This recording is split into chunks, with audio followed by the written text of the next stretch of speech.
भारतीय धर्म साधना के इतिहास में कबीर ऐसे महान विचारक एवं प्रतिभाशाली कवि हैं जिन्होंने शताब्दियों की सीमा का उल्लंघन कर दीर्घ काल तक भारतीय जनता का पथ आलोकित किया और सच्चे अर्थों में जनजीवन का नायकत्व किया।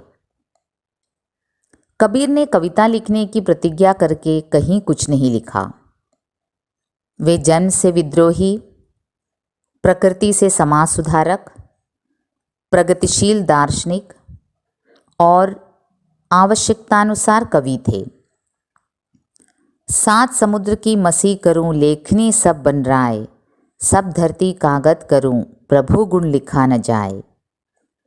प्रस्तुत दोहे में कबीर ने ईश्वर के सीमाहीन गुणों का वर्णन किया है। ईश्वर की महिमा अपार है, वर्णनातीत है। जितना वर्णन करें कम पड़ता है। यहाँ ध्यान देने की बात यह है कि कबीर निर्गुण भक्त कवि थे। समाज की एक निम्नतम श्रेणी में जन्म लेकर अक्षर ज्ञान से सर्वथा शून्य होते हुए भी कबीर भाव, विचार और साधना के जिस ऊंचे स्तर तक पहुँचे वह काफ़ी अद्भुत है। यहाँ इस दोहे में सात समुद्र की मसी करूं लेखनी सब बन राय, सब धरती कागज करूं प्रभु गुण लिखा न जाए। यहाँ ईश्वर की अपार महिमा का वर्णन करते हुए वे कहते हैं, ईश्वर ने मुझ पर इतनी अधिक कृपा की है कि जितना वर्णन करूं उतना कम पड़ता है। कबीर कहते हैं कि यदि मैं सातों समुद्र के जल को स्याही के रूप में इस्तेमाल करूं, मतलब कि जो विश्व में सात समुद्र हैं उस सभी के जल को मैं मसी के रूप में अथवा स्याही के रूप में इस्तेमाल करूं, लेखनी सब बन राय, और सभी बन राय जो वृक्ष हैं, जो इस धरती में जितने भी वृक्ष हैं उन सभी को मैं अपने कलम के रूप में इस्तेमाल करूं, मतलब अपनी लेखनी के रूप में इस्तेमाल करूं। और उस लेखनी में मशी के रूप में, स्याही के रूप में क्या डालूं? सातों समुद्र के मशी को डालूं और सब धरती कागज करूं, पूरे धरती को ही मैं कागज़ के रूप में इस्तेमाल करूं और मैं प्रभु गुण लिखना शुरू करूं, तो प्रभु गुण लिखा न जाए तब भी कम पड़ेगा। मतलब इस पूरे धरती को अगर मैं कागज़ के रूप में इस्तेमाल करूं, उसके सभी वृक्षों को मैं कलम के रूप में इस्तेमाल करूं और उन कलम में मैं पूरे सातों समुद्र के पानी को मैं मसी के रूप में, स्याही के रूप में इस्तेमाल करूं और अपने प्रभु के गुण को लिखने बैठ जाऊं, तो भी मुझे ये सब कम पड़ेगा। मतलब ईश्वर की कृपा इतनी अधिक है, प्रभु के गुण इतने अधिक हैं कि वो वर्णनातीत है। वो किसी सीमा में बांधा नहीं जा सकता, लिमिटलेस है। उसे सीमाबद्ध किया नहीं जा सकता।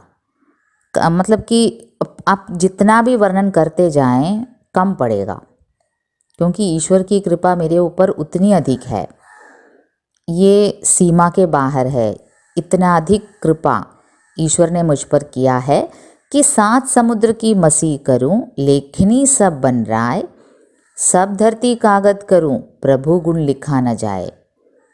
पूरे समुद्रों को, सातों समुद्रों को मैं मसी के रूप में और पूरे वृक्षों को अपने कलम के रूप में इस्तेमाल करूं और पूरे धरती को ही मैं अगर कागज़ बना दूं, तो भी प्रभु का गुण, ईश्वर का गुण, हरि का गुण लिखने में कम पड़ेगा। मतलब मुझे ये सब चीज़ें की कमी महसूस होगी। जो कलम है, जो स्याही है, ख़त्म हो जाएगी। जो कागज़ है, धरती को मैंने कागज़ के रूप में लिया है, वो भले ही ख़त्म हो जाए, लेकिन प्रभु का गुण तो और बाकी है।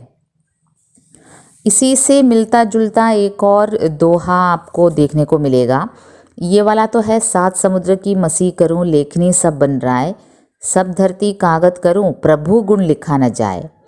और इसी से मिलता जुलता एक है, सब धरती कागज़ करूं लेखनी सब बन राय, सात समुद्र की मसी करूं गुरु गुण लिखा न जाए। यहाँ पे प्रभु के बदले उन्होंने गुरु का उपयोग किया है। ये दोनों आपको देखने को मिलेंगे। वैसे कबीरदास की कोई भी दोहे रिपीट करते हुए मैंने देखा नहीं है, रेपिटिशन तो कहीं भी नहीं आया है, लेकिन इस वाले में मिलता है। वो ये कि कबीर ने कभी अक्षर ज्ञान प्राप्त नहीं किया था। वो कोई स्कूल में नहीं गए थे, फॉर्मल एजुकेशन उनको नहीं मिला था। वो तो बस साधु संतों के साथ घूमते रहते थे और जो भी ज्ञान उनसे मिलता था उसी से अपनी सदुकड़ी भाषा में, इनकी भाषा को क्या कहा जाता था, खिचड़ी भाषा कहा जाता था। मतलब इसमें पंजाबी भी मिलेगी, इस जो अवधी भाषा भी मिलेगी, ब्रज भी मिलेगी, सभी का एक मिश्रण था। इसलिए इनकी भाषा को पंचमेल खिचड़ी कहा जाता था, या फिर सदुकड़ी भाषा साधुओं से। तो साधु कई भाषा बोलने वाले होते थे, काशी में आते थे, तो उनकी संगति में रहकर कबीर की भाषा एक मिक्सचर सी बन गई थी। और इसमें ये कबीर कहते जाते थे, मतलब ये कबीर ने कभी इन दोहों को लिखा नहीं है। और बाद में इनके जो शिष्य थे उन्होंने इसे लिखा, तो शायद उसमें कुछ रेपिटिशन आ गया हो। जो भी हो, ये दोहा दो तरह से मिलता है। एक तो 7 समुद्र की मसी करूं लेखनी सब बन राय, सब धरती कागज करूं प्रभु गुण लिखा न जाए। और दूसरी तरफ गुरु के गुण का बखान भी इसी तरह से सिमिलर रूप से किया गया है। सब धरती कागज करूं लेखनी सब बन राय, 7 समुद्र की मसी करूं गुरु गुण लिखा न जाए। जो भी हो, गुरु और प्रभु दोनों के गुणों को कबीर ने समान रूप से ही वर्णनातीत कहा है। वे गुरु और गोविंद को एक ही समान मानते थे, इनफैक्ट गुरु को श्रेष्ठ भी मानते थे। तो फिर हो सकता है उन्होंने ऐसे ही समान रूप से दोहा लिखा हो।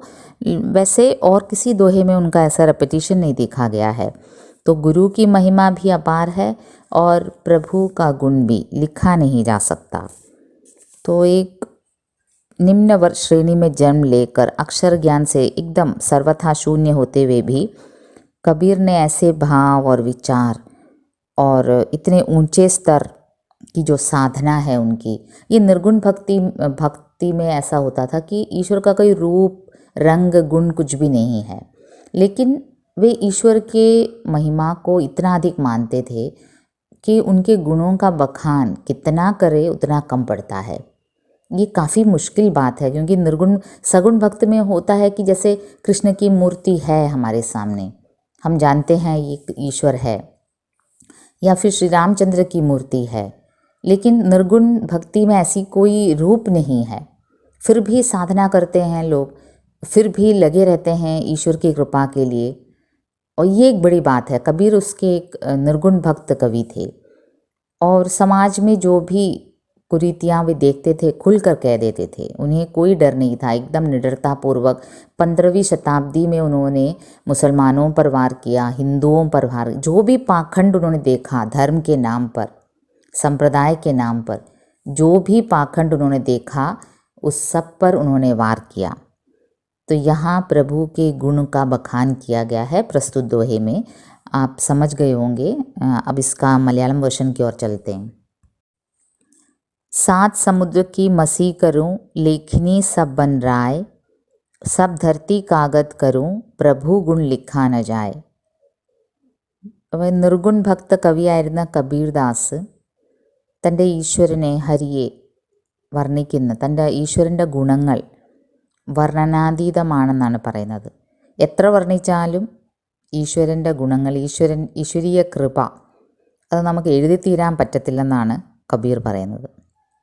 അതിന് അദ്ദേഹം ഉദാഹരണമായിട്ട് പറയുന്നത്, ഈ 7 സമുദ്രങ്ങളും അതിൻ്റെ എല്ലാ വെള്ളവും ഞാൻ മഷിയായിട്ട് ഉപയോഗിച്ചാലും, ആ ലേഖനി സബ് ബൻ റായ് എല്ലാ വൃക്ഷങ്ങളെയും ഞാൻ പേനയായിട്ട് ഉപയോഗിച്ചാലും, ആ പേനയുടെ അകത്ത് ഈ സമുദ്രത്തിൻ്റെ ജലമെല്ലാം ഞാൻ മഷിയായിട്ട് ഉപയോഗിച്ചാലും, സബ് ധർത്തി കാഗത് കരും ഈ ഭൂമിയെ ഞാൻ മുഴുവനായിട്ട് കാഗസായിട്ട് ഉപയോഗിച്ചാലും, പേപ്പറായിട്ട് എഴുതാനുള്ള പ്രതലമായിട്ട് ഉപയോഗിച്ചാലും, എന്നിട്ട് ഞാൻ പ്രഭുവിൻ്റെ ഗുണങ്ങൾ എഴുതാൻ തുടങ്ങിയാലും, ഈ മഷിയും 7 സമുദ്രങ്ങളിലെ മഷിയും ഈ വൃക്ഷങ്ങളും പേനയും ഈ ഭൂമിയും, ഞാൻ കടലാസായിട്ട് ഉപയോഗിക്കുന്ന ഭൂമിയും എല്ലാം തീർന്നു പോയാലും പ്രഭുവിൻ്റെ ഗുണങ്ങൾ പിന്നെയും കിടക്കുകയാണ്.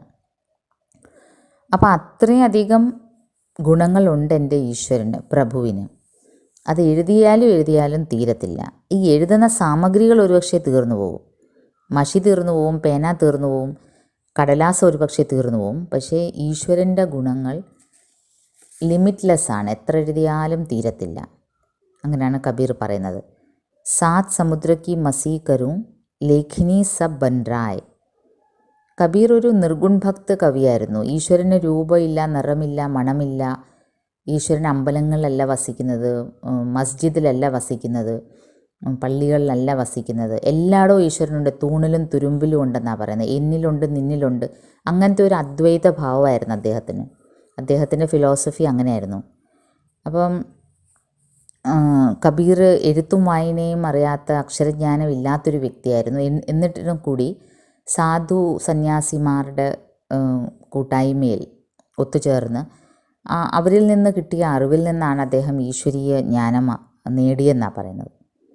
അപ്പോൾ 15-ാം നൂറ്റാണ്ടിൽ അന്ന് സമൂഹത്തിൽ നിലനിന്ന എല്ലാ കൊള്ളരുതായ്മകൾക്കെതിരെ കബീർ തുറന്നു പറഞ്ഞിരുന്നു. ഒരു പേടിയുമില്ലാതെ പറഞ്ഞിരുന്നു. അങ്ങനത്തെ ഒരു ഭക്ത് കവിയായിരുന്നു.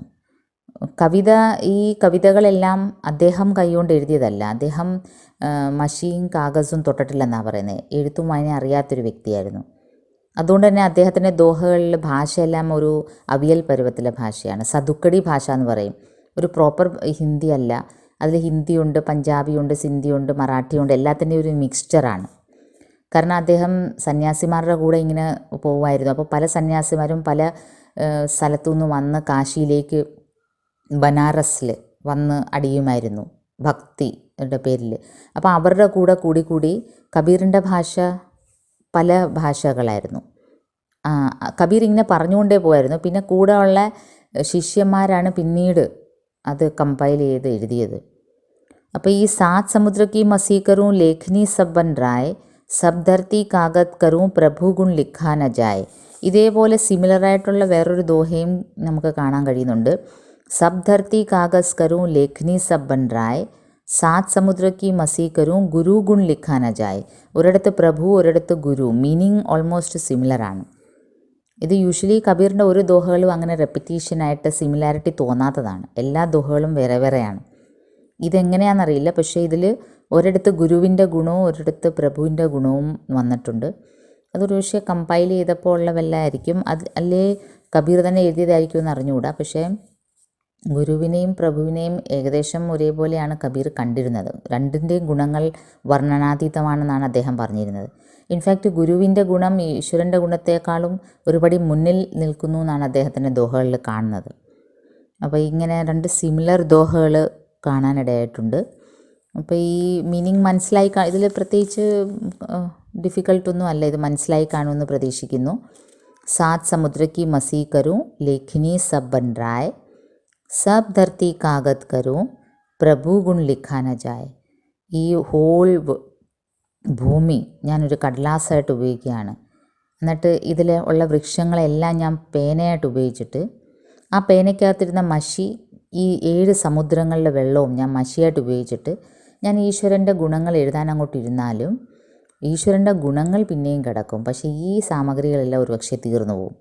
ഈ കടലാസും ഈ പേനയും ഈ മഷിയുമെല്ലാം ഒരുപക്ഷെ തീർന്നു പോകും. അത്രയ്ക്ക് വർണ്ണനാതീതമാണ് എൻ്റെ പ്രഭുവിൻ്റെ ഗുണങ്ങൾ, എൻ്റെ ഈശ്വരൻ്റെ ഗുണങ്ങൾ. അത്രയ്ക്ക് എൻ്റെ ഈശ്വരൻ്റെ മഹിമ അത്രയ്ക്ക് കണ്ടുണ്ട്. പറഞ്ഞാലും തീരത്തില്ല. അപ്പോൾ അതായിരുന്നു സാത് സമുദ്രക്കി മസീ കരും ലേഖിനി സബ് ബൻ റായ്, സബ് ധർത്തി കാഗത് കരും പ്രഭു ഗുൺ ലിഖാ ന ജായ്.